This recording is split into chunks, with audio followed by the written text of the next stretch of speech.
It should have been another perfect day in Arthurton. But today was different, and nothing would ever be the same again. To begin with, Jenny LeClue was dead.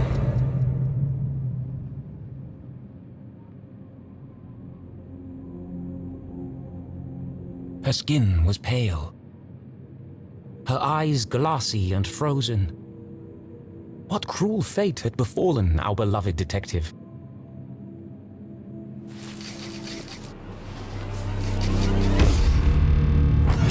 No!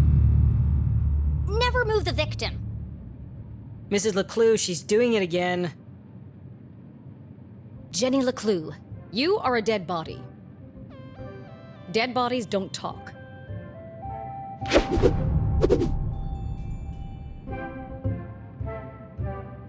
But he's doing it wrong!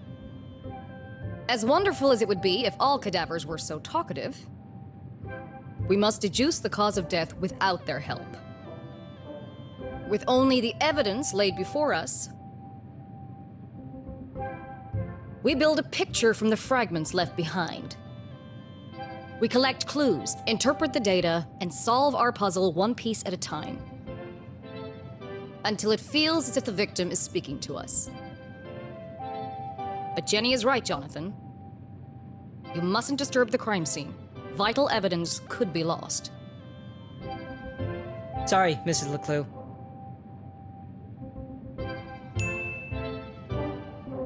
Okay, you've all had a chance to study the body? Who can postulate how she met her demise? Ooh! Me! I think it was an accident? Yeah, she obviously wasn't looking where she was going. So she slipped on the wet floor. And cracked her head open. Like an egg. And then she bled to death. Really? How can you tell? Well, there's a giant pool of blood around her head. Yeah, I know. I was being sarcastic. Oh. Actually, you're both wrong. What? It was cold-blooded murder. Murder? Don't be ridiculous. Where's the murder weapon? There's no evidence anyone else was even here. Oh yes, there is. It was murder, and I can prove it.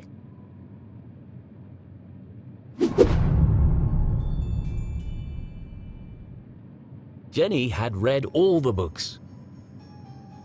She'd absorbed all her mother's teachings. But there was nothing quite like getting your hands dirty. How many people get the chance to solve their own murder? The first step in any good deduction was collecting evidence. Seemingly insignificant details could provide a vital piece of the puzzle. First, I'll search the crime scene for clues. Then she'd analyze the data. And finally, deduce the real cause of death.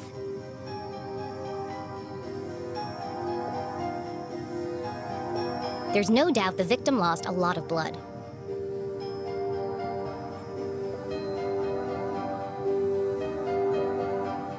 Jenny's blue sweater was scruffy and quite uncomfortable.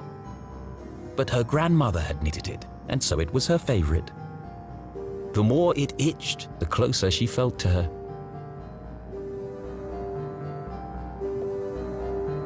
Without her trusty bifocals, Jenny couldn't see the nose in front of her face.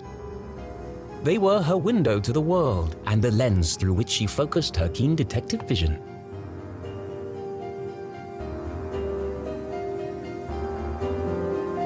It wasn't Jenny's style to wear accessories. But this hair clip was the exception. Its function as a lockpick had saved Jenny from a long night trapped in her school locker. She'd worn it ever since.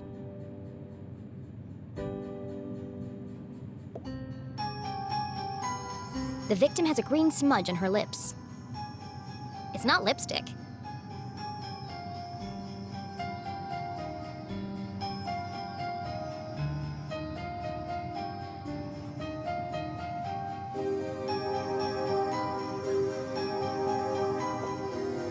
The floor is wet and slippery, but also immaculately clean.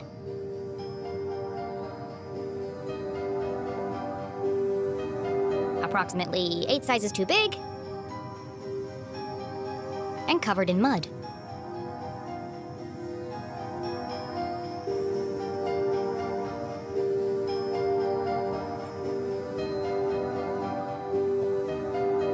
What a waste of perfectly good coffee. Jenny's love for coffee was almost as strong as her passion for crime solving. Chalky green residue on the rim. Smells like burnt matches.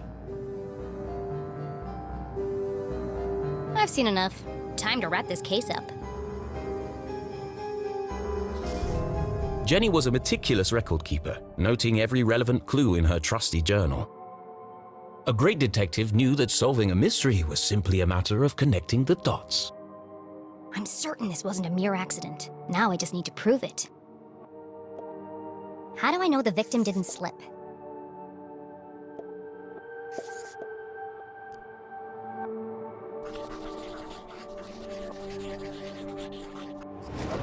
The victim's boots are filthy. They should have left big muddy footprints on the floor. So where are they?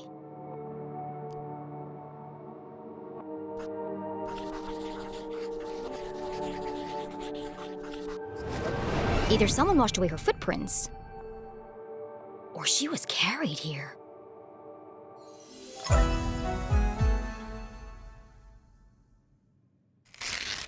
Okay, that proves she didn't slip. So how did she actually die? What was the real cause of death?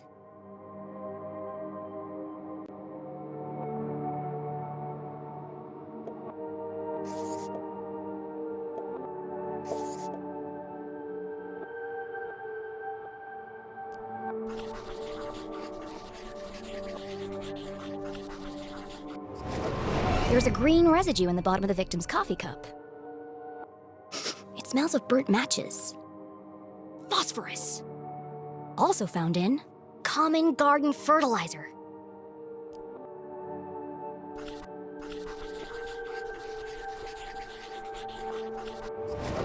The same green mark is on the victim's lips. Her coffee was spiked with fertilizer. Someone clearly wanted her dead.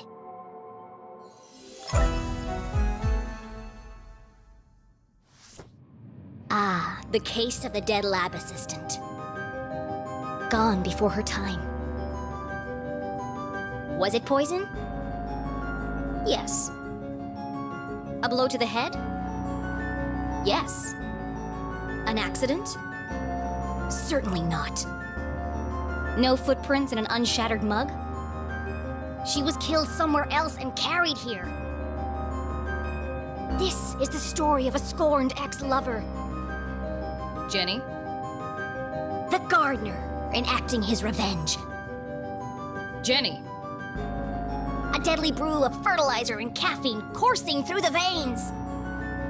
That's quite enough, thank you. What happens to the gardener? Is this gonna be on the test? Remember, class, even the smartest criminals make mistakes.